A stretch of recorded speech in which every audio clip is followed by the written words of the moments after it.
Hello friends, नमस्कार। स्वागत है आपका हमारे YouTube channel let's talk today में। तो फ्रेंड्स, हम बिहार सुपर टेट की जो 7th फेज की प्रिपरेशन है वो स्टार्ट कर दिए हैं। तो सीडीपी का क्लास चल रहा है, बाल विकास का। ये क्लास नंबर 3 है, जिसका टॉपिक है थॉर्नडाइक के नियम।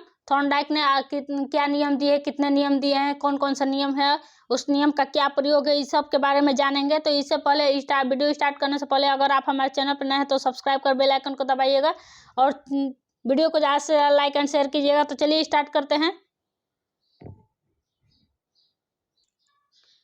कह के थॉर्नडाइक के सीखने के नियम है, इसके बारे में जानते हैं। तो थॉर्नडाइक कौन थे? एक अमेरिका के प्रसिद्ध मनोवैज्ञानिक थे। ठीक है, तो चलिए स्टार्ट करते हैं।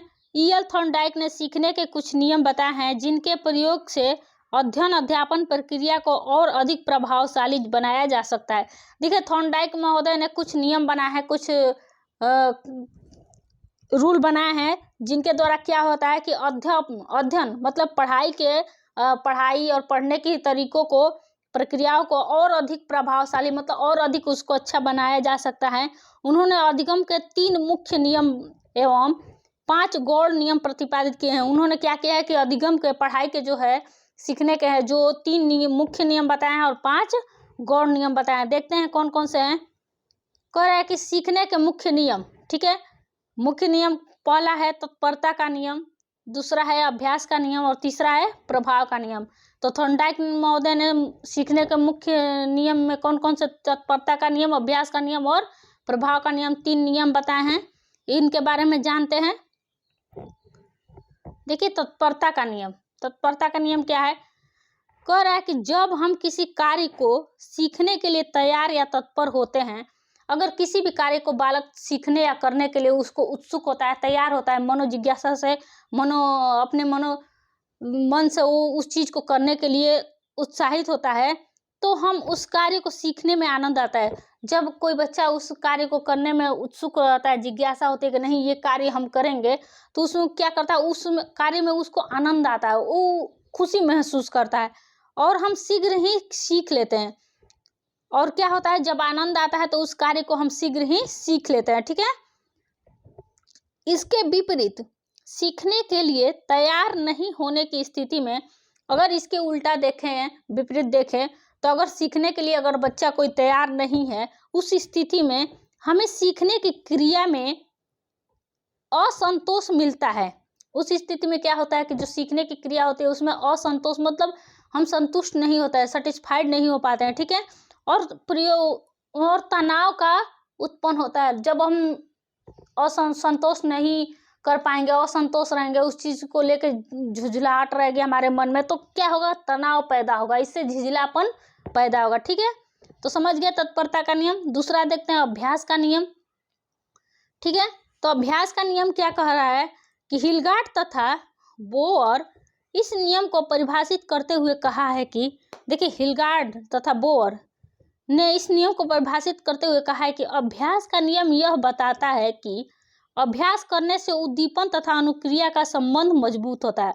अभ्यास करने से क्या होता है, उद्दीपन तथा अनुक्रिया का संबंध जो होता है वो क्या होता है, मजबूत होता है। ठीक है, उपयोग तथा अभ्यास रोक देने से संबंध कमजोर पड़ जाते हैं। अगर किसी चीज का उपयोग करना या उसका अभ्यास करना अगर रोक देंगे तो क्या होता है, वो धीरे धीरे वीक होने लगता है, कमजोर होने लगता है। ठीक है, या पाठ्य वस्तु की स्मृति हो जाती है। यह पाठ्य वस्तु जो होता है याद, अर्थात अभ्यास व्यक्ति को कुशल बनाता है। अभ्यास के 2 उप नियम भी है। कह रहा है कि अभ्यास करेंगे तब, कोई भी पढ़ाई हो या कुछ भी हो, जब तक हम उसको बार बार नहीं करेंगे, अभ्यास नहीं करेंगे, तो वो चीज़ें कुछ दिनों में क्या हो जाएगी, भूल जाएगी, हमको याद नहीं रहेगा, स्मृति नहीं रहेगा। अगर उसको हम बार बार दोहराते हैं, कुछ दिनों में दोहराते हैं, तो वो हमारी स्मृति में बनी रहेगी। कह रहा है अभ्यास के भी 2 उप नियम है। कौन कौन है देखते हैं। पहला है उपयोग का नियम। यह नियम किस बात का बोल देता है, इस बात पर बल देता है, सॉरी मिसप्रिंट हो गया, बल देता है कि मनुष्य जिस कार्य को बार बार दोहराता है उसे शीघ्र सीख जाता है। देखिए, उपयोग का नियम जो है, यह इस नियम की बात बल देता है कि मनुष्य जिस कार्य को बार बार दोहराता है वो शीघ्र ही क्या करता है, सीख लेता है। ठीक है, और दूसरा क्या है, अनुप्रयोग का नियम। जब हम किसी पार्टी या विषय को दोहराते हैं, दोहराना बंद कर देते हैं तो उसे हम धीरे धीरे भूलते चले जाते हैं। ठीक है, पार्टिकुलर होगा। जब किसी पार्टिकुलर विषय को दोहराना बंद कर देते हैं तो हम उसे क्या करते हैं, धीरे धीरे भूलते चला जाता है। इसे ही अनुपयोग का नियम कहते हैं। तो उपयोग और अनुपयोग का नियम समझ गए। अगर हम किसी चीज को दोहरा रहे हैं तो उपयोग का नियम है, दोहरा नहीं रहे हैं तो अनुपयोग का। तीसरा क्या है, प्रभाव का नियम। देखते हैं प्रभाव का नियम क्या कह रहा है। थॉर्नडाइक के अनुसार जिस कार्य में संतोष होता है उसे उद्दीपन अनुक्रिया संबंध दृढ़ होती है। थॉर्नडाइक महोदय के अनुसार कह रहा है कि जिस कार्य में संतोष मतलब संतुष्टि होती है उस क्रिया में उद्दीपन अनुक्रिया का जो संबंध होता है वो सुदृढ़ होता है, मतलब दृढ़ मजबूत होता है। जिस कार्य में असंतोष होता है उससे यह संबंध क्या होते हैं, कमजोर होते हैं। अर्थात व्यक्ति जिस कार्य का परिणाम सुखद होता है उस कार्य को दोहराते हैं और जिस कार्य का परिणाम दुखद होता है उस कार्य को नहीं दोहराते हैं। ठीक है, समझ गए आप अभ्यास का नियम। चलिए आगे देखते हैं। कह रहा है कि सीखने में सहायक या गौड़ नियम। दूसरा क्या था, सहायक और गौड़ नियम। देखते हैं ये 5 थे, कौन कौन है 5। देखिए पहला है मनोवृत्ति का नियम, दूसरा है बहु अनुक्रिया का नियम, तीसरा आंशिक क्रिया का नियम, चौथा अनुरूपता का नियम और पांचवा साहचर्य स्थानांतरण का नियम। ठीक है, नेक्स्ट देखते हैं। अब एक एक करके इसका टॉपिक को देखते हैं। कह रहे हैं मनोवृत्ति का नियम। जिस कार्य के प्रति हमारी जैसी अभिवृत्ति मनोवृत्ति रहती है उसी अनुपात में हम उसको सीखते हैं। अनुकूल मनोवृत्ति होने पर बालक शीघ्र सीखता है तथा प्रतिकूल मनोवृत्ति होने पर बालक सीखने में बाधाएं आती है। ठीक है, समझ गए। कह रहा है कि जिस कार्य में के प्रति हमारी जैसी मनोवृत्ति होती है हम वैसे हमारा सीखने का उसका वैसा ही क्या होता है, प्रभाव पड़ता है। ठीक है, अगला देखते हैं दूसरा, बहु अनुक्रिया का नियम।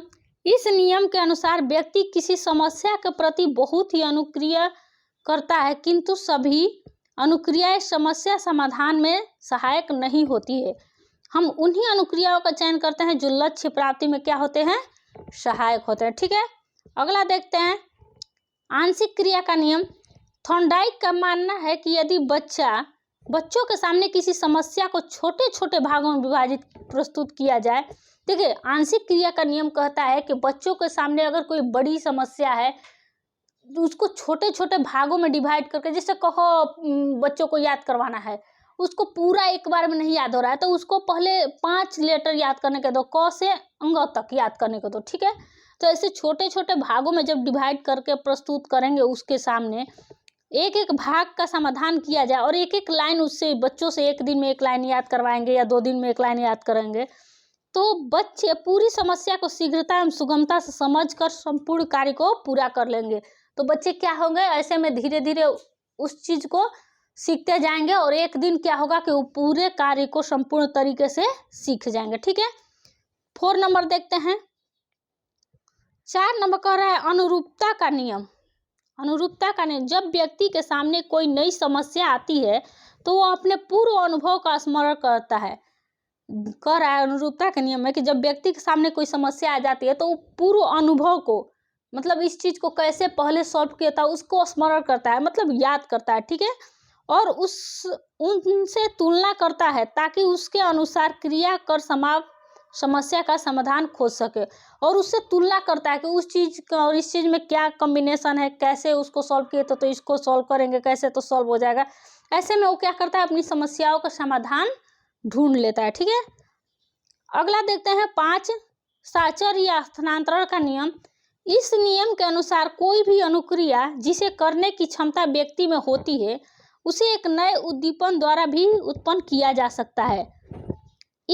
इसमें इस क्रिया का स्वरूप वही रहता है, परिस्थिति में क्या होती है, परिवर्तन हो जाता है। ठीक है, तो फ्रेंड्स उम्मीद करते हैं ये वीडियो आपको पसंद आई होगी तो ज़्यादा से ज़्यादा लाइक एंड शेयर कीजिएगा। ऐसे ही एक टॉपिक हर रोज पढ़ेंगे तो हमारा सिलेबस एक दिन कंप्लीट हो जाएगा। ठीक है, तो ये इसकी प्रिपरेशन हम तैयारी में लगे रहेंगे, तो वीडियो में बने रहिए और हमारे चैनल से जुड़े रहिए। तो हम इस सुपर टेट की तैयारी करते रहेंगे अच्छे तरीके से। तो मिलते हैं नेक्स्ट वीडियो में, तब तक के लिए नमस्कार।